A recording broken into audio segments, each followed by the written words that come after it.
My son was in agony and needed my kidney. My daughter-in-law told me, "It's your duty, you're his mother." The doctor was already getting ready to operate on me when suddenly my 9-year-old grandson came running into the room and yelled, "Grandma, I'll tell the truth about why my dad really needs your kidney." The entire medical team froze. I'm glad you're here. If you're watching this video, hit the like button, subscribe to the channel, and tell me in the comments where you're listening to my story of revenge from. I want to know how far it has traveled. I'm lying on the cold steel of the operating table. The white light of the surgical lamp is blinding my eyes. It's so bright, I want to squeeze them shut with all my might, but I can't. My whole body is stiff, and it's not from the cold. It's from a suffocating feeling, as if fate itself is squeezing my neck. The steady beep beep of the heart monitor is a constant rhythm, but each beat is like a hammer striking my head. I can hear every sound in the room with crystal clarity. The metallic clinking of instruments as the nurse arranges them, the rustle of paper as Dr. Evans reviews my file, and even the faint whispers from the other side of the glass where my daughter-in-law Rebecca is with her parents. I try to lift my gaze toward the opaque glass. There's Rebecca, her arms crossed over her chest with a gaze as sharp as a razor blade. She's whispering something to her parents, but her eyes never leave me. It's as if she's giving me an order. Sign it now. Do it. Don't hesitate. I've already signed the consent form to donate my kidney to my son Adam. That paper must be somewhere on the doctor's desk now, my shaky signature and unchangeable commitment. The nurse holds the syringe, and the anesthesia gleams under the light. I close my eyes. I try to take a deep breath, but my chest feels as heavy as lead. I think of Adam, my oldest son, whom I raised and sacrificed my whole life to protect. He's in the room next door, weak, waiting for my kidney to survive. I tell myself, this is the right thing to do. As a mother, I have to do it. But why do I feel this emptiness in my soul, this nameless anxiety? Suddenly, a thunderous noise startles me. The operating room door bursts open, and a gust of cold air rushes in, making the instrument tray on the table shake and clink. The entire room seems to hold its breath. I open my eyes, trying to lift my head, even though the straps are holding me tight. My 9-year-old grandson, Mario, rushes in like a small whirlwind. His sneakers are covered in mud. His school uniform is wrinkled, and his little chest is heaving as he gasps for air. Behind him, a terrified nurse is chasing him, shouting, "Child, you can't come in here! My God, stop!" But Mario doesn't stop. He runs straight toward me, his big, round eyes filled with fear, but also with determination. "Grandma," he says in a trembling voice, so clear it squeezes my heart, "I have to tell everyone why my dad really needs your kidney." The whole room falls silent. The beep beep of the heart monitor now sounds louder, as if it wants to tear the space apart. A doctor nearby drops a pair of surgical forceps. The sound of metal hitting the marble floor is deafening. A sharp break in the tension. I look at Mario, my little grandson, whom I still carry in my arms and read stories to every night. There he is, gripping an old cell phone, his face pale, but his eyes bright. What does he know? Why is he saying this? My heart is racing, as if it wants to jump out of my chest. I want to scream, to ask him right there, but my throat is so dry I can't utter a word. Dr. Evans, the head surgeon, frowns. He raises a hand, signaling for the entire team to stop. His voice is deep but sharp. "Whatever you have to say it now." I see his gaze pass over me and land on Mario as if he too is caught in this strange moment on the other side of the glass. Rebecca bangs on the door, making the glass shudder. "Don't listen to him," she shouts in a shrill, almost hysterical voice. "He's just a kid, you'll see." But Rebecca's look is no longer cold. It's trembling with panic, as if a secret is about to be revealed. Mario doesn't look at his mom. He only looks at me, gripping the cell phone in his small hand so tightly his knuckles turn white. He takes a deep breath, as if gathering all the courage in his life. I want to sit up, to hug him, to tell him not to be afraid. But I can't move. I can only look. And in my little grandson's eyes, I see a pain, a truth he's trying to bring to light. In that instant, as the whole room holds its breath, memories of the past flood my mind like an avalanche. Of those days when I thought my family was a closed circle, full of love and trust. I remember my old house in Chicago, where every corner smelled of disinfectant, a scent I'd become so used to, I didn't even notice it. I'm 67 years old, but sometimes I feel much older, as if time stole my vitality a long time ago. My husband Joe has been bedridden for more than 10 years. He sits in his old wheelchair, its wheels squeaking every time I push him into the backyard for some air. He hardly ever talks. Only every now and then does he let out a sigh, his gaze lost in nothingness. Once I took his hand and asked him, "Joe, are you tired of this life?" He just blinked without responding. I don't know if he understood me or if I was just talking to myself. That house was my whole world, the place where I raised my two sons, Adam and Brandon. I did everything to get them ahead. I woke up at dawn to go to the market to sell produce. In the afternoons, I'd sit and sew clothes for the neighbors. And sometimes I'd stay up until midnight to mend torn shirts and deliver them on time. My hands became rough and calloused, my nails always with dirt from digging around in the market. But I never complained. I just wanted Adam and Brandon to have a better life, not to suffer like I did. Adam, my oldest son, was my pride. He was strong, tall, he worked in construction, and always came home with a loud laugh. But in recent years, he started to get weak. At first, it was just tiredness. Then, little by little, I saw him pale with sunken eyes, and once I felt a horrible terror when he told me he was urinating blood. I hugged him and asked, "Adam, what's wrong, son? Tell me." He just shook his head and smiled weakly. "Don't worry, Mom. It's probably just from all the hard work." Rebecca, my daughter-in-law, came into our lives like a strange wind. She was beautiful. She spoke sweetly.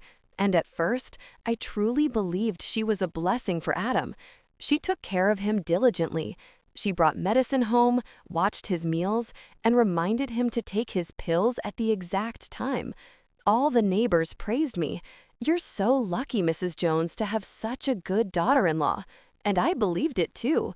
Every time I saw Rebecca give a bowl of soup to Adam, I'd tell myself I was just worrying too much.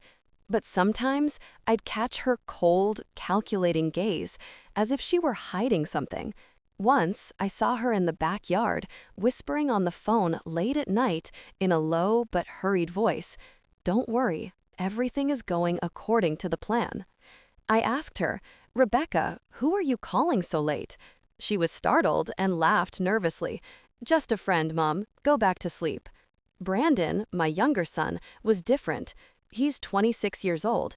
He lives a few blocks from my house and works as a plumber and electrician. Brandon doesn't talk much, but every time he came to visit, he'd always bring something to eat. Sometimes some oranges, other times some bread that was still warm. He'd sit next to me fixing the ceiling fan that squeaked or changing a light bulb in the kitchen. Once, he looked at me and said in his deep voice, "Mom, don't work yourself to death like this. I don't want to see you exhausted." I just smiled and waved my hand. "I can still handle it, Brandon. You worry about your brother. He needs you more." But Brandon just shook his head, his gaze full of concern. Mario, my little grandson, was my only joy in those heavy days. He's 9 years old and often came to my house with his little backpack on his back. Mario liked to sit in the backyard and play with some plastic cars I bought him at a flea market. He'd tell me stories, innocent tales that sometimes left me frozen. Once, he looked at me with his round eyes and said, "Grandma, my mom talks on the phone at night. I heard her say something about some medicine, but I didn't understand." I smiled and ruffled his hair. "I'm sure she was just asking the doctor something for your dad. Don't think so much about it, my boy."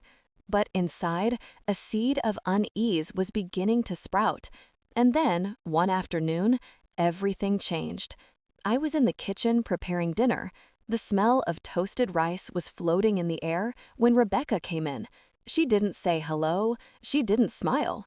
She just stood there with her arms crossed. Her voice was sharp, like a knife slicing the air. "Mom, the doctor says only your kidney is compatible.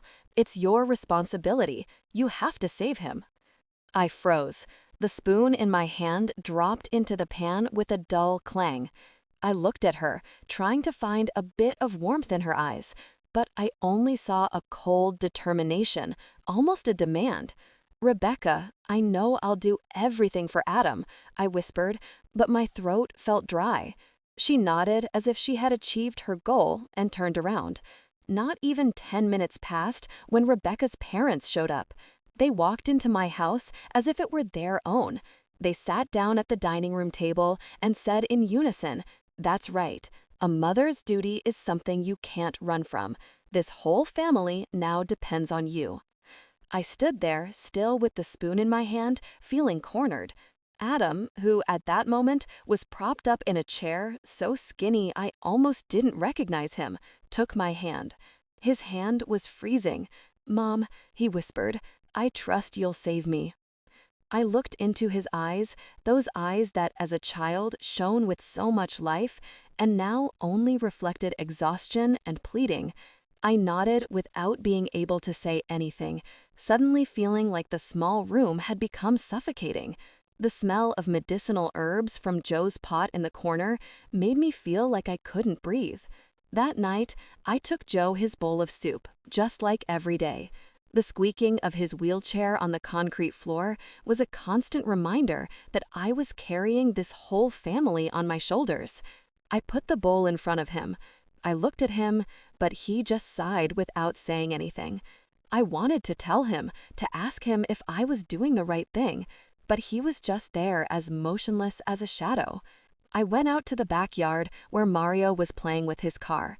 He looked up with his bright eyes, but they were full of doubt.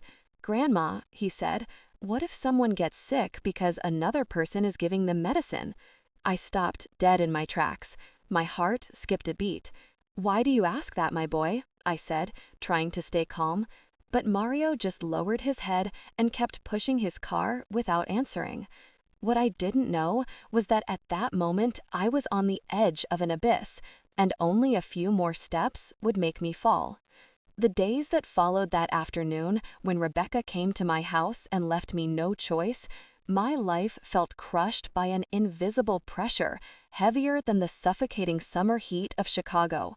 I kept getting up early, going to the market to sell my vegetables and oranges, sitting under the dim light to sew clothes. But my soul was no longer at peace. Every step I took, every stitch I made, carried with it a question. Am I doing the right thing? Do I really have to sacrifice myself like this? But then, Adam's pleading gaze, Rebecca's sharp words, and her parents' questioning looks clung to me without giving me a single moment to breathe. The next morning, when the sun was just peeking out, Rebecca was already at my door. I had just finished preparing tea. The scent of spearmint was just beginning to fill the house when she walked in without knocking, without saying hello. "Mom," she said in a voice as firm as a nail, "the doctor says there isn't much time left. If you keep hesitating, he could be in danger." She put a stack of medical papers on the dining room table, white pages filled with numbers and signatures I didn't quite understand. She pointed to each line as if she were teaching a child. "It says clearly here that you are the only compatible one. No one else can save him." I stood there holding the teapot. The hot water was burning my fingers, but I didn't feel the pain. I only heard the sound of the broom scraping the concrete as I started to sweep the house, a way to escape Rebecca's gaze. "I heard you," I said in a barely audible voice. "I'll do everything for Adam." But inside, a heavy rock was weighing me down, making me want to scream, to run away. I kept sweeping. The sound of the broom was like a sad rhythm, trying to drown out Rebecca's words. But she didn't stop. She just stood there watching me as if she expected me to agree once more to confirm I wouldn't dare refuse. When she left, I sat in a chair and covered my face with my hands. I thought of Adam, of the days when he was little and would run after me at the market, clinging to my skirt and laughing out loud. "Mom, when I grow up, I'm going to build you a beautiful house." Now he lay there, skinny, pale, a shadow of what he once was. I wondered if I could let him go without doing anything. But every time I thought about donating my kidney, I was filled with fear. A fear not of the surgery, but of the feeling that I was being pushed towards something bigger, darker, that I couldn't see clearly. That night, Rebecca's parents came over. They brought a basket of fruit, some mangoes, and some oranges, but they just left it on the table as a mere formality and sat in the two main chairs in the living room as if they owned the house. Her father, Mr. Collins, coughed a couple of times and said in a raspy voice, "In my day, parents would sacrifice everything for their children. My grandmother sold all her land to save her son. Now it's your turn. You have to do the same." Rebecca's mother, Mrs. Peterson, nodded with a gaze as sharp as a knife. "If you refuse, this family's honor will be in the dirt. What will the neighbors say? They'll say you don't love your son, that you don't deserve to be a mother." I was sitting there clutching the edge of the table, feeling cornered in a dark corner. I wanted to say something, to ask them why all the burden was on me. But I couldn't open my mouth. I just lowered my head and nodded slightly like an automaton. Dinner that night was as heavy as a funeral. Rebecca, with a fake charm, put a piece of chicken on my plate, but her voice was cold. "Mom, save your strength for the surgery." I looked at the chicken on my plate, but I couldn't swallow. Adam was sitting in front of me, his face gaunt and his eyes sunken. He tried to smile weakly. "Mom, I know you'll save me, just like all the times you saved me when I was a kid." His words were like a stab to my heart. I remembered the days when he had a high fever, and I'd stay up all night wiping him down with wet cloths. Or the times he fell off his bike, and I'd run to bandage his wounds. I was always there. I was always the mother willing to do anything. But this time, why did I feel so afraid? Brandon was sitting in a corner of the table, silent as a shadow. He didn't eat. He just stirred the spoon in his bowl of soup, never taking his eyes off Rebecca. I saw his look filled with suspicion, as if he was trying to see through my daughter-in-law's mask. I wanted to ask him, but I didn't dare. The air in the room was thick. The only sound was the clinking of spoons against plates, like hammers on my conscience. After dinner, Rebecca got up and personally took Adam's plate to the kitchen to wash it, not letting anyone else touch it. She did it quickly, but I noticed her checking the plate very carefully, as if she was afraid someone would see something inside. That night, I couldn't sleep. Lying in my old bed, I listened to the tick-tock of the clock on the wall. Every second, a reminder that Adam's time was running out. I got up and walked down the hall to get a glass of water. Then I heard whispers from Adam and Rebecca's room. I stopped, standing in the dark, holding my breath. Rebecca's voice was low but clear. "Yes, after the transplant, we'll have all the data. Don't worry, she won't dare refuse." I stood there, my heart pounding. My hands were trembling so much I had to lean on the wall so I wouldn't fall. Data? What were they talking about? I wanted to knock on the door, confront her, but right at that moment, Rebecca opened it. She was startled to see me and then smiled falsely. "Still up, Mom? I was just calling to ask about his medicine." I nodded and turned away, but I felt as if thorns had been plunged into my heart. Rebecca's smile, her voice, everything was false, like a mask hiding something terrible. In the days that followed the tense conversation with Rebecca and her parents, I felt like I was living in a foggy dream where everything familiar was becoming strange and terrifying. I continued with my daily tasks, going to the market to sell, sewing clothes, feeding my husband Joe, but every action was mechanical, soulless. My heart was heavy, as if a black cloud hung over my head.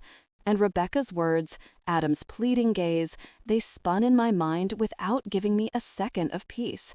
But then, one afternoon, when Mario, my 9-year-old grandson, came over, the first crack appeared in the wall of trust I was trying to keep standing. Mario came in with his sneakers stained with mud and his little hands still sticky from art class paint. He left his old backpack in a corner, sat on the floor, and took out the plastic car I had bought him at the flea market last year. I looked at him, trying to smile, but my mind was in a jumble. Mario had always been a little light in my dark days, with his innocent stories and his crystalline laugh. But that day, he didn't smile. He pushed the car back and forth on the floor with a lost look, and suddenly, he lifted his head and stared at me. "Grandma," he said, in a low but clear voice, "what if my dad isn't sick because of life, but because someone is giving him medicine on purpose?" I was startled, as if I had been slapped. The spoon in my hand almost fell, but I managed to hold on to it, trembling. "Why do you say that, Mario?" I asked, trying to keep my voice calm, but my heart was pounding. I looked into his eyes, so clear but full of a worry that seemed too big for his age. Mario didn't answer right away. He lowered his head and kept playing with his car, but I saw him clench his hand as if he were holding something back. I wanted to hug him to ask him more, but I only managed a nervous laugh. "You're thinking too much, my boy. Your dad is sick and the doctors are curing him." But my smile was forced, and Mario didn't return it. He just looked at me. He got up silently, took his backpack, and ran back to his house. Mario's question was like a stone thrown into a calm lake in my heart, creating ripples of doubt. I stayed there in my small kitchen, looking at the vegetables on the table, but unable to concentrate. I thought of Adam, of the bottles of pills Rebecca always brought, of how she controlled everything related to my son. I told myself I was probably imagining things. Rebecca was Adam's wife. She loved him. She wouldn't hurt him. But deep in my heart, I knew something wasn't right. That afternoon, Brandon came with his toolbox, saying he was going to fix the kitchen light that had been flickering the night before. I watched him climb the ladder, twist and tighten things, and the light from the new bulb lit up the whole kitchen. But then, as he came down with the old light bulb in his hand, Brandon looked at me with an unusual seriousness. "Mom," he said in a low voice, almost a whisper, "my sister-in-law is acting very strange. I saw some unlabeled pill bottles in my brother's medicine cabinet, and she hides them very well." I was startled, and the plate I was washing in the sink fell, splashing water on my blouse. "What are you saying?" I asked, my voice choked. Brandon got off the ladder and stood in front of me, his eyes filled with concern. "Mom, I'm afraid what's wrong with my brother isn't a normal illness. I'm afraid—" He didn't finish the sentence, but his look said it all. I stood there, my hands wet, feeling as if the floor was sinking beneath my feet. I wanted to scream, to tell Brandon he was overthinking things, that Rebecca couldn't do something so terrible. But I couldn't speak. I just kept looking at Brandon. And in my head, Mario's question echoed again. What if my dad is sick because someone is giving him medicine? I tried to discard that idea, but it clung to me like a shadow. I couldn't escape. The next afternoon, I took Soup to Adam at the hospital. The white room and the pungent smell of disinfectant made me feel like I couldn't breathe. Adam was lying down, skinny, with IVs in both arms, but he still tried to smile when he saw me. "Mom, you're here already," he said in a weak voice. I put the bowl on the nightstand, and when I was about to give him the first spoonful, I saw Rebecca next to the bed holding a glass of water. She discreetly dropped a strange-colored pill into the glass, a movement so fast that if I hadn't been watching carefully, I wouldn't have noticed. When I came in, she was startled and spilled a little water on the floor. "What pill is that, Rebecca?" I asked, trying to sound calm. She smiled, but her smile was forced. "It's a supplement for his kidney. The doctor prescribed it." I nodded, but a chill ran down my spine. I couldn't stay calm. After Adam finished eating, I looked for the on-call doctor, a middle-aged man with thick glasses. "Doctor," I asked in a trembling voice, "did you prescribe any new kidney supplements for Adam?" He was surprised and checked the file. "No, we haven't prescribed anything new. The current medication is sufficient." His answer left me frozen. I stood in the hospital hallway, listening to the announcements over the loudspeaker, but my mind was blank. Rebecca had lied. What was that pill? Why did she have to hide it? At sunset, Mario came to my house again. This time, he didn't play with his car. He sat in a chair and took an old cell phone with a broken screen from his backpack. "Grandma," he said in a low but firm voice, "I want you to listen to this." He typed something and handed me the phone. A recording played. It was Rebecca's voice, whispering but clear. "After the transplant, the test results will be perfect. Don't worry, she won't dare refuse." I dropped the phone. My hands were shaking uncontrollably. I looked at Mario, my little grandson, and saw that his eyes were red, as if he was just as scared as I was. "I found it on my mom's old phone," he said in a choked voice. "I don't know what it is, but I thought you should know." I hugged Mario, trying to hold back the tears. "You're so brave, my boy," I whispered. But inside, everything was falling apart. Test results. What was Rebecca talking about? I thought of Adam, of the unlabeled bottles, of Brandon's suspicious look, of the strange pill in the glass of water. They were loose pieces of a puzzle, but little by little, they were fitting together, forming a picture I didn't dare look at directly. That night, I didn't sleep. I sat in my silent house, listening to the tick-tock of the clock. Every second, a reminder that Adam's time was running out. One morning, I went to the hospital carrying an old plastic container with hot food. The smell of rice and stewed meat escaped from the edges. Adam's room was white, cold, and the smell of disinfectant was so strong I had a hard time breathing. I had gotten used to that environment, but that day I felt it pressing on my chest. Adam was lying there with sunken eyes and a pale face, but he still tried to smile when he saw me. "Mom, you're here so early," he said in a voice as weak as a sigh. I put the food on the nightstand and tried to smile, but a storm was raging inside me. The doubts of the previous days, Mario's question, Brandon's warning, all screamed in my head without giving me peace.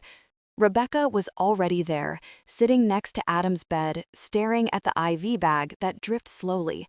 She didn't look at me. She didn't say hello. She just nodded silently, as if my presence was a given. On the nightstand, I noticed a small pill bottle with the Kappa jar half hidden under a crumpled paper napkin. The bottle had no label.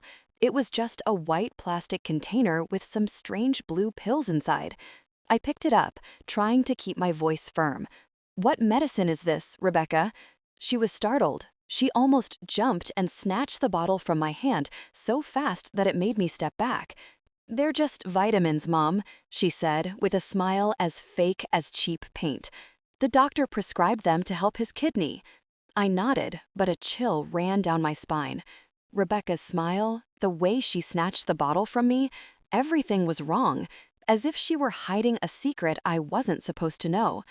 I sat next to Adam and started to feed him, but my mind was somewhere else. I thought about the unlabeled bottle, about what Brandon had said about the strange medicines Rebecca was hiding. I thought about Mario, about his innocent but sharp question. What if my dad is sick because someone is giving him medicine? I wanted to ask Rebecca right there. I wanted to scream and demand the truth, but I was afraid that if I opened my mouth, everything would fall apart and I'd lose Adam forever. I looked at my son as he struggled to swallow each bite and told myself, "Mary, you have to calm down. You have to find out what's going on first." At noon, Brandon came to the hospital. He walked in with his hands still stained with grease from work and his old shirt worn out at the shoulders. He didn't say anything. He just sat silently in a corner watching Rebecca, who was in the hallway talking to a nurse. When she left, Brandon came up to me and took a small plastic bag from his backpack. "Mom, I want you to see this," he whispered in a voice as tense as a guitar string. He showed me his phone. On the screen were some blurry photos, but clear enough to stop my heart. It was Rebecca in the hospital parking lot, discreetly taking a small bag from the trunk of her car and handing it to an unknown man. The man was wearing a black jacket and a cap that covered most of his face, but I could clearly see the bag of medicine in Rebecca's hand. "I took these photos yesterday," Brandon said in a trembling voice. "I followed her because I thought her behavior was very strange. Mom, I'm afraid she's doing something to my brother, Adam." I was speechless, gripping the phone so tightly my knuckles turned white. The cold floor of the hospital seemed to absorb all the warmth from my body. "Brandon," I whispered, "are you sure? Did you hear what they were saying?" Brandon shook his head, his eyes red. I couldn't hear well, but I saw her give the bag to the man and he handed her an envelope. "Mom, this isn't normal." I looked into Brandon's eyes. I saw the concern and the rage in them, and I knew he wasn't lying. But I still didn't want to believe it. Rebecca was Adam's wife. She had sworn to take care of him. How could she do something so terrible? That afternoon, when I returned home, Mario came again. He didn't run or play as usual. Instead, he sat silently in a chair, hugging his backpack. "Grandma," he said in a low but determined voice, "I want you to hear something." He took the old cell phone with the broken screen from his backpack and trembling played an audio file. Rebecca's voice echoed, whispered but clear as a knife plunging into my heart. I became rigid. I dropped the phone on the table, my hands shaking uncontrollably. I looked at Mario, my little grandson, and saw his eyes were red, his lips pressed together as if he was holding back tears. "I found it on my mom's old phone," he said in a choked voice. "I don't know what it is, but I thought you should know." I hugged Mario, feeling as if the whole world was collapsing at my feet. "You're so brave, Mario," I whispered, but my voice broke and tears rolled down my cheeks. I thought of Adam, of the unlabeled bottles, of Brandon's photos, of Mario's recording. They were loose pieces, but they were fitting together, painting a dark picture I didn't dare confront. What was Rebecca doing? What data? What results? And why did she say that old woman won't dare refuse? I felt betrayed, not just by Rebecca, but by my own faith, in family, in love. That night, I didn't sleep. I sat in my silent house, listening to the sirens of an ambulance in the street, the red and blue lights flashing through the window like cuts in my soul. I thought of Adam, of how he was getting weaker every day, of the strange medicines, of Rebecca's calculating whispers. I thought of Brandon, of the suspicion and worry in his eyes, and of Mario, the 9-year-old who had bravely brought me the truth. I held my head, feeling like my brain was going to explode. I wanted to run to the hospital, confront Rebecca, scream, and demand an explanation, but I was afraid that the truth was even more horrible than I imagined. I got up, went out to the backyard, and looked at the pale moonlight. I thought of Joe, my silent husband, who could only sit and watch everything. I wanted to tell him, to ask him what I should do, but I knew he wouldn't answer me. I was alone with the pieces of a truth that were slowly revealing themselves. The next morning, I woke up with the feeling that the whole world was weighing on my chest. The birds chirping in the backyard, a sound that normally brought me calm, now felt like knives stabbing my mind. I knew today was the day the hospital would make the final decision about Adam's kidney transplant. The clues Mario and Brandon had given me, the recording, the photos, the unlabeled bottle, they kept spinning in my head. But I didn't dare face them. I was afraid that if I dug deeper, I would find a truth I couldn't bear. I just wanted to save Adam, to see my son healthy again, even if the price was a part of my body. But deep down, I knew things weren't that simple. The hospital scheduled me for noon. I entered a small meeting room where Dr. Evans was already waiting for me.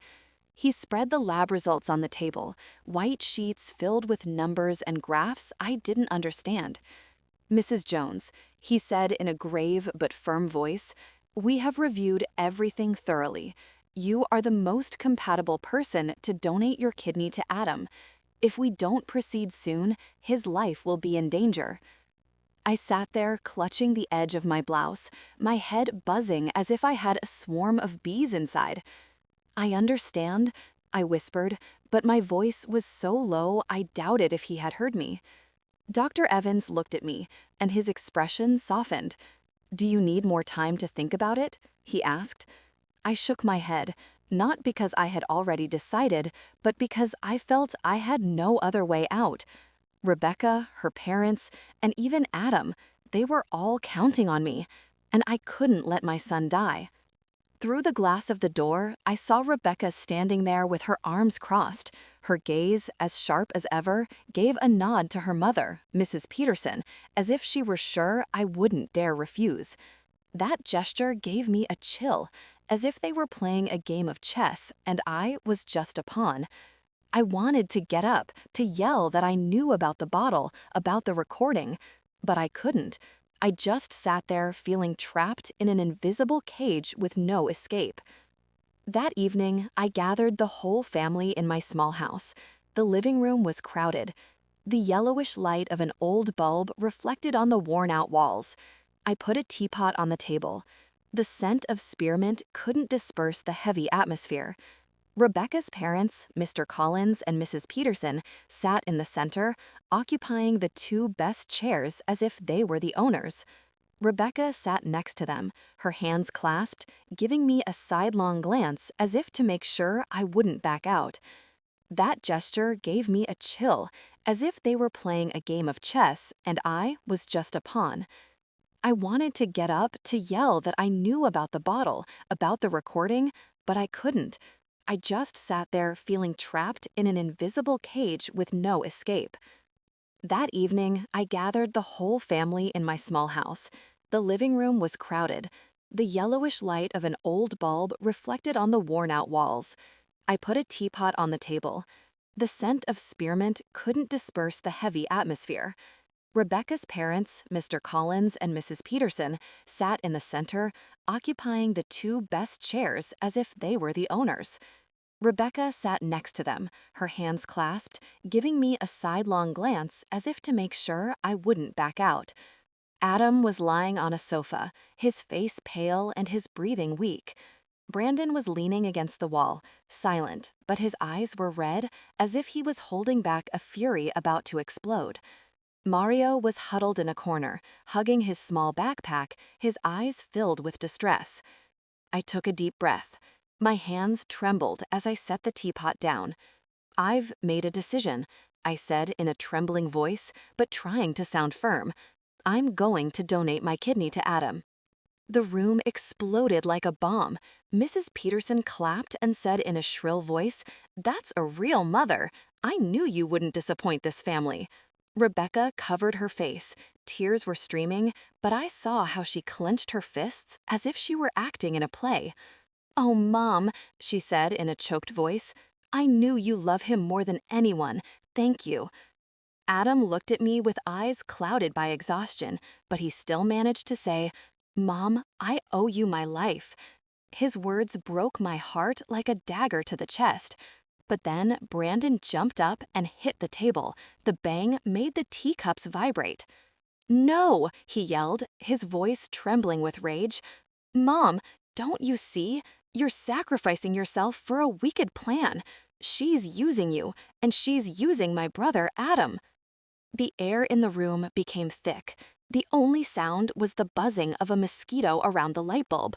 Rebecca leaped to her feet and pointed at Brandon. "What are you saying? How dare you accuse me? I do everything for my husband." But Brandon didn't back down. He came closer, his gaze on fire. "Accuse you? And what about those unlabeled bottles and those midnight calls? Mom, you can't let them deceive you." I looked at Brandon, then at Rebecca, and finally at Adam. I wanted to say something, to ask Brandon to calm down, but I couldn't. I just looked away, feeling as if the whole world was coming down on me. That night, I sat alone in my small room in front of the old wooden table. The oil lamp flickered.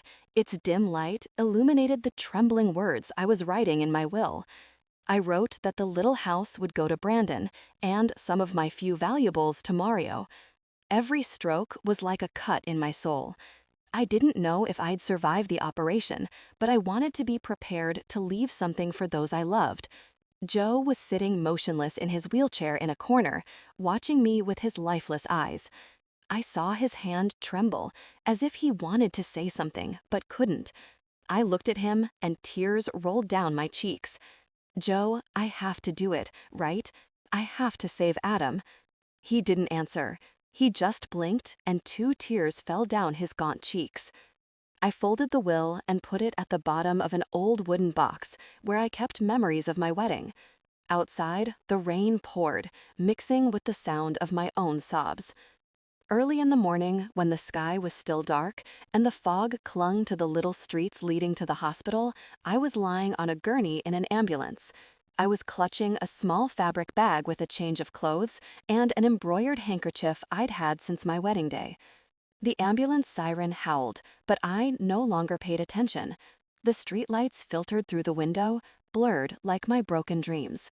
I closed my eyes and tried to breathe, but my chest felt heavy. Today was the day I would donate my kidney to Adam, my son. I had already decided. I had written my will.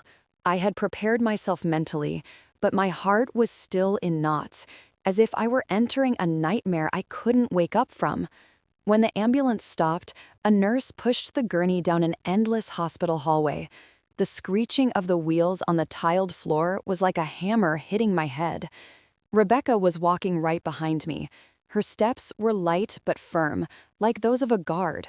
"Don't worry, Mom," she said in a low but sharp voice. "After the surgery, everything will be fine." I looked at her out of the corner of my eye and saw a flash of triumph in her eyes, as if she had already secured her victory. Her smile gave me a chill, not from cold, but from the feeling that I was being led into a plan where I was just a pawn without a will. At the reception, Rebecca's parents, Mr. Collins and Mrs. Peterson, were already there. They were dressed up, Mr. Collins in an old but well-ironed suit, and Mrs. Peterson in a bright red dress, as if they were coming to a big event and not to a surgery. They took Rebecca by the arm and greeted the doctors with an exaggerated friendliness, as if they had known each other all their lives. I heard Mrs. Peterson laugh loudly as she said to a young doctor, "Thank you for all your support, doctor. We won't forget this favor." I stood there clutching my fabric bag, feeling like a stranger in my own story. Adam had already been taken to a waiting room.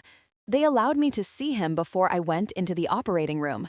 The small room was cold, and his skinny arms were full of IVs. His face was pale, his eyes sunken. But when he saw me, he tried to smile weakly. "Mom, thank you," he whispered, his voice broken by exhaustion. I took his hand. It was freezing, and I felt like crying. "Adam, I'll do everything to make you get better," I told him. But my voice trembled, as if I were trying to convince myself. I looked into my son's eyes. I saw an absolute trust in them, and wondered, am I doing the right thing, or am I risking my life for something I don't fully understand? Suddenly, Brandon came running in with his hands still stained with grease from work. He was gasping. His shirt was soaked with sweat, as if he had run a long distance. "Mom, don't do it," he said, almost pleading as he grabbed me by the shoulders. "I beg you, don't donate the kidney. Something isn't right." I looked at Brandon. I saw his red eyes filled with rage and concern. I wanted to tell him that I had already decided, that I couldn't let Adam die, but the words wouldn't come out. I just put my hand on his, squeezed it gently, and let the nurse take me away. Brandon was left there powerless, shouting behind me, "Mom, listen to me." But I didn't turn around. I didn't dare turn around, because I was afraid that if I looked into Brandon's eyes, I would fall apart. The hospital hallway was long and cold. The smell of disinfectant was so strong, it made me nauseous. An impersonal voice sounded over the loudspeakers. Operating room number 3. Prepare for kidney transplant. They took me to a changing room where a nurse put a cap and a mask on me. The cold blue gown they put on me was a reminder that I was about to lose a part of my body. I looked at myself in the mirror. I saw my gaunt face, my eyes surrounded by dark circles. I asked myself, Mary, what are you doing? Are you sure this is the right thing to do? But then the image of Adam in the hospital bed appeared in my mind, and I gritted my teeth and went on. As I walked down the hallway, I saw Rebecca and Mrs. Peterson standing by a glass window talking to an unknown man. He was wearing a black jacket and a cap that covered his face, identical to the man in the photo Brandon had shown me. I saw Rebecca hand him an envelope, and he quickly put it in his jacket pocket. My heart started to beat hard. A cold sweat ran down the back of my neck. What were they doing? What was in that envelope? I wanted to stop, to scream, and demand an answer, but the nurse took my arm and led me into the operating room. Inside the operating room, the white light shone directly into my eyes, so bright I had to squint. Dr. Evans was there, his face serious but calm. "Everything is ready, Mrs. Jones," he said in a grave voice. "Just relax." I nodded, but my body was stiff. The nurse placed electrodes on my chest, and the heart monitor's beep, beep was constant, but each beat was like a warning. Rebecca appeared on the other side of the glass. She pressed her face against the window and made a sign to sign quickly toward the papers another nurse was holding. I took the pen, trembling. The ink ran on the paper. When I signed, I felt as if I were signing my own death sentence. I looked at my blurred signature. I thought of the will I had written the night before, of Brandon, of Mario, and I wondered, will this be the last time I'm conscious? Just as the doctor was getting ready to inject the anesthesia, my heart was beating furiously. A cold sweat was soaking my back. I closed my eyes. I tried to breathe, but images of Adam, Brandon, Mario, and Rebecca were spinning in my head. I thought of Mario's recording of the unlabeled bottle, of Brandon's photo. I wanted to stop it all, but I couldn't. I had come too far. I had signed. I had entered this room. I could only lie there, waiting with a fear that was drowning my heart. But then, just as the nurse was about to inject the anesthesia, a crash made the whole room tremble. The door burst open. The screech of the hinges ripped the air. All the doctors and nurses were startled. Some turned around abruptly, with panic in their eyes. Mario came in like a small whirlwind. His sneakers were still stained with mud. His school uniform was wrinkled, and his little chest was heaving as he gasped. He was tightly holding his old cell phone with the broken screen as if it were the most valuable thing in the world. A nurse ran after him, shouting desperately, "Child, you can't come in here. My God, stop." But Mario didn't stop. He ran straight toward me, his big round eyes filled with fear, but burning with a determination I had never seen in a child. "Grandma," he said in a trembling voice, but so clear it froze everyone in the room. "I have to tell everyone why my dad really needs your kidney." His words were like a bomb that exploded in my head. I held my breath. My heart seemed to stop. The operating room fell into an absolute silence, broken only by the beep-beep of the heart monitor, which now sounded louder, as if it wanted to shatter the stillness. A nearby doctor dropped a pair of surgical forceps. The metallic sound against the marble floor was deafening, a sharp cut in the tense air. Dr. Evans, the head surgeon, raised a hand, signaling for the entire team to stop. He frowned, but his voice was calm and firm. "Let the boy speak. Whatever you have to say it now." I looked at Mario. I saw his little hand gripping the cell phone, his face pale, but his eyes bright as if he were carrying the weight of the world on his shoulders. "Get out." Through the glass, Rebecca banged on the door furiously, making the glass resound. "Don't listen to him," she shouted in a shrill, almost hysterical voice. "He's just a kid, you'll see." But Rebecca's gaze was no longer icy cold. It was trembling with panic, as if the secret she had tried so hard to hide was about to come to light. Mario didn't look at his mom. He came up to me, and with trembling hands, he pressed play on the cell phone. A recording played. It was Rebecca's voice, whispered but clear as a knife plunging into my heart. "After the transplant, the test results will be perfect. Don't worry, that old woman won't dare refuse." The entire room seemed to explode in silence. I felt my blood turn to ice, the air get stuck in my throat. Dr. Evans turned abruptly to look at me, his eyes wide with amazement. "Stop," he ordered in a voice as sharp as a scalpel. "Stop all preparations right now." A nurse quickly withdrew the syringe. The others stood motionless, not daring to move. Rebecca, on the other side of the glass, let out a scream and hit the door. "It's not true. She made it all up. This child is being manipulated." But her voice broke, as if even she didn't believe her own words. I looked at Mario and saw him burst into tears, but he was still clinging to the cell phone, as if it were the last piece of evidence to save me. "I have a video too," he said, his voice choked.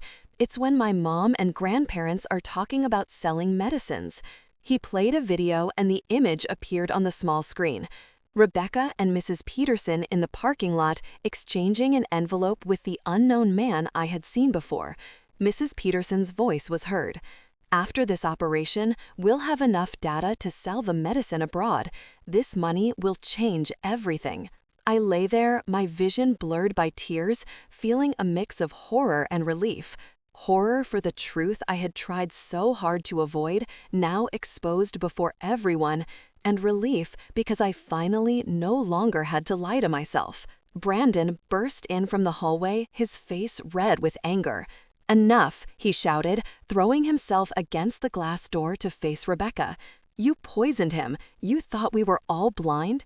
Before anyone could react, Brandon raised his hand and slapped Rebecca. The dry sound echoed down the hallway, making Mrs. Peterson scream, "How dare you hit my daughter?" But Brandon didn't stop. He pointed at Rebecca, his voice trembling with rage. "What medicines have you been giving him? What did you do to my brother Adam?" Rebecca put a hand to her cheek. Tears were streaming down her face, but in her eyes I saw no regret, only the panic of someone who has been discovered. "You're crazy," she yelled, turning to Dr. Evans. "Don't listen to them. They're slandering me."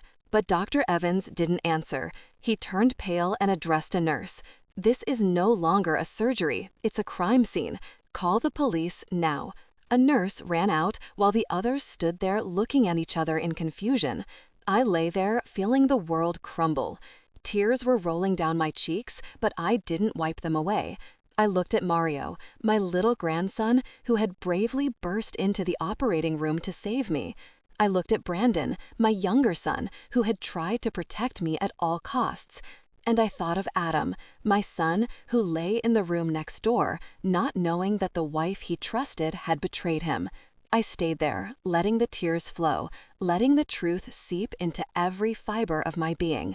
In that moment, I understood that everything had changed. The truth had burst out like a door being knocked down, and nothing could hide it now. The operating room, which had been cold and silent before, had become a chaotic battlefield. The confused nurses looked at each other, not knowing what to do. Dr. Evans frowned, his sharp gaze scanned each person as if he were trying to maintain order in the midst of the storm. I lay there, my vision blurred by tears, but unable to take my eyes off the scene. The truth Mario had just revealed was like a fire, burning away all the trust I had left. Rebecca, after Brandon's slap, clutched her cheek and yelled in a shrill voice, "How dare you hit me? I do everything for my husband." Tears were running down her face, but I could clearly see the panic in her eyes. It wasn't the pain of a wife unjustly accused, but the fear of someone who has been discovered. She turned to her parents, grabbing Mrs. Peterson's blouse, her voice choked. "I didn't do anything wrong. I just wanted to save Adam. Dad, Mom, say something." But Mr. Collins and Mrs. Peterson just stood there, their faces pale, unable to say a word. Mrs. Peterson, usually so cunning and bossy, was now just clenching her hands, biting her lips to hold back a tremor. Suddenly, Mrs. Peterson hit the floor with her cane. The dry sound of the wood against the tile echoed, and she pointed directly at me. You dared to manipulate your grandson into making up lies about me, you evil old woman. Her words were like a stab to my heart. I wanted to scream, to tell her that I hadn't manipulated anyone, that it was her daughter who had betrayed my family. But I had a lump in my throat and couldn't speak. I just stood there, looking at her, feeling cornered in a dark place where all my years of sacrifice were being trampled. Mr. Collins, Rebecca's father, whispered discreetly to a doctor he knew who was nearby in a low but hurried voice, "Please continue with the surgery. We'll take care of everything. We just need this to be over." He slipped an envelope into the doctor's hand, but Dr. Evans came over immediately with a voice as cold as ice. "The law decides here, not money." He snatched the envelope, threw it on the floor, and ordered a nurse. "Close the doors. No one leaves. I'm going to inform the hospital management right now." The sound of his footsteps was firm, like a declaration that everything had gotten out of control. Brandon from the hallway burst into the operating room, ignoring a nurse's attempts to stop him. He grabbed me by the shoulders, his eyes red, and shouted, "Mom, don't donate the kidney. It's all their plan. She poisoned my brother. Don't you see, Adam?" Brandon's voice trembled, full of rage and pain. I looked into his eyes and saw the desperation of a son trying to protect his mother. I wanted to say something, to comfort him, but I couldn't. I just stood there feeling the world crumble beneath my feet. From the preparation room next door, Adam's weak and confused voice was heard. "What's going on? Why are they arguing?" He tried to sit up, breathing with difficulty. The IVs in his arm trembled with the movement. I heard my son's voice and my heart broke into 1,000 pieces. Adam knew nothing. He didn't know that the wife he loved, the one he trusted, had dragged the whole family into a dark conspiracy. I wanted to run to him, hug him, and tell him everything would be all right. But I couldn't move. I only lay there with tears streaming, feeling torn between my love for Adam and the horrible truth that had just come to light. Mario, standing beside me, broke into a fit of sobbing, but he still lifted the cell phone and said in a choked voice, "I have another video. This is when my mom gives the medicines to my grandparents." He played the video and the image appeared on the small screen. Rebecca and Mrs. Peterson in the parking lot making the exchange with the unknown man. Mrs. Peterson's voice was heard clear and cold. "If the transplant is a success, we can sell the medicine abroad. With that money, we can launder all the dirty profits." The entire room fell silent.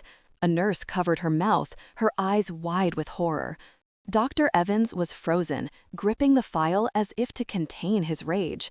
Rebecca, in a panic, lunged to snatch the cell phone from Mario, trying to throw it to the floor. "No, that's fake," she yelled, her voice broken. But Brandon was faster. He grabbed the phone from her and pushed Rebecca, who fell to the floor. One of her high heels flew off, bouncing on the floor with a dry sound, like the final period on the farce she had orchestrated. "Shut your mouth," Brandon yelled, his face red with fury. "You think you can fool everyone? What did you do to my brother Adam?" Rebecca was sitting on the floor, her hair a mess, but her gaze still had a flash of stubbornness. "I didn't do anything. You're slandering me." Hospital security appeared. 2 men in uniform entered with serious expressions. They approached Rebecca, Mr. Collins, and Mrs. Peterson, not giving them time to react. Mrs. Peterson was still cursing, with the cane trembling in her hand. "Traitor! You destroyed this family." She pointed at me, but her voice broke as if even she knew everything was over. Rebecca was held firmly. She writhed. "Let me go. I didn't do anything."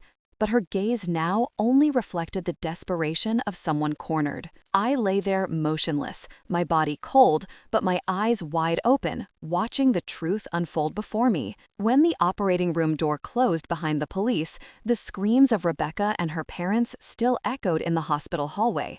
But for me, they faded into the air like a nightmare that dissipates. Rebecca kept screaming in a broken voice. I was contributing to science. Nobody understands me.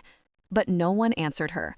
Mr. Collins and Mrs. Peterson, who once sat with such arrogance in my living room, now walked with their heads bowed, escorted in silence. I lay on the operating table, still trembling, but it was no longer from fear. A strange feeling of relief flooded me, as if I had been freed from a cage I didn't know I was in. Dr. Evans came over. His face was serious, but his gaze had softened. "Mrs. Jones," he said in a grave voice, "we have canceled the surgery. We will transfer Adam to an alternative treatment, dialysis combined with new medications. You risked your health preparing for this, but you have saved his life and your dignity." I looked at him. Tears were rolling down my cheeks, but I didn't wipe them away. "Thank you, doctor," I whispered in a weak but sincere voice. I didn't know if I had really saved my dignity, but I knew that for the first time in months, I felt like I was breathing, truly breathing. Brandon ran to me and helped me sit up. He took my hand tightly. His gaze was firm but full of pain. "You still have me, Mom," he said in a choked voice. "I'm going to protect you from now on. I promise." I squeezed his hand, feeling the warmth of his rough, grease-stained skin.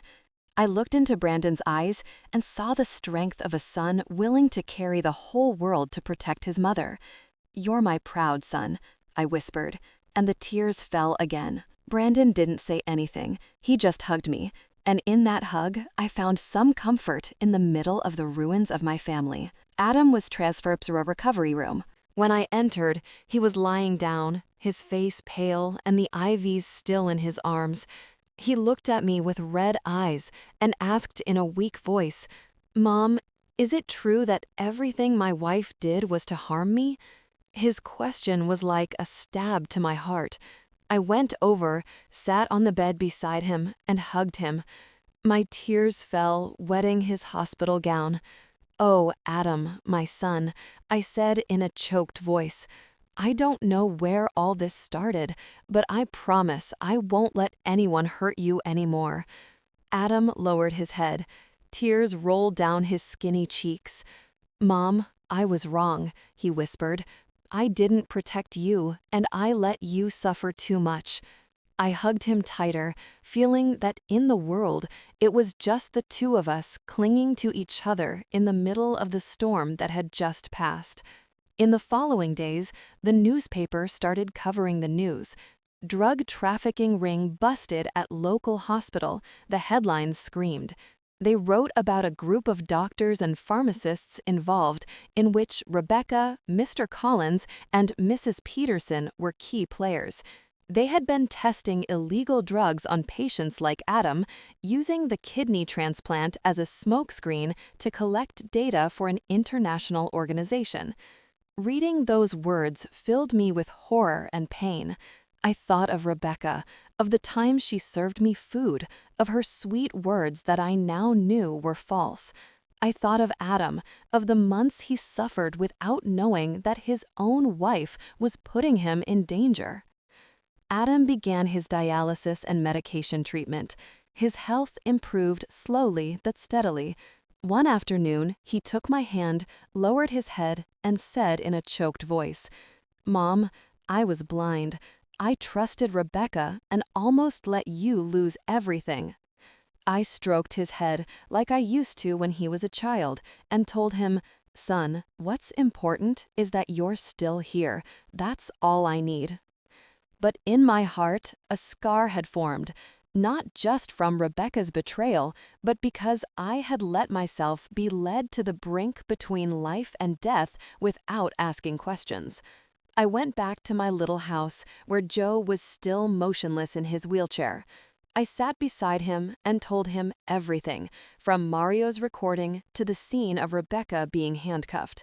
I don't know if he understood everything, but when I finished talking, I saw him blink, and 2 tears rolled down his gaunt cheeks. I took his hand, squeezed it, and for the first time in years, I felt a small response from him, a weak squeeze, as if he were trying to tell me he understood. I burst into tears, not from pain, but because I knew that despite everything, I still had him. I still had my family. Mario became the little hero of the neighborhood. The day he came home, he ran to me, hugged me around the neck, and whispered, "Grandma, I'm sorry I took so long to speak up, but at least I got there in time to save you." I laughed through my tears, hugging the boy, feeling the warmth of his small body. "You're the bravest person I know," I said, ruffling his hair. Mario smiled, the first smile I had seen from him in days. I looked into his eyes and saw that his innocence was still there, although it was stained by what he had had to witness. I promised myself I would protect Mario, give him a childhood that no one could steal from him. The last night, I sat in my small room under the flickering light of the oil lamp. I opened my old diary and wrote the last lines. Blood doesn't always make you family. Sometimes it's the truth that shows you who really deserves to be called that. I lost a lot, but I found myself. I closed the diary, put down the pen, and listened to the rain hitting the backyard roof. I felt a strange calm, as if the storm had passed, leaving a clear sky.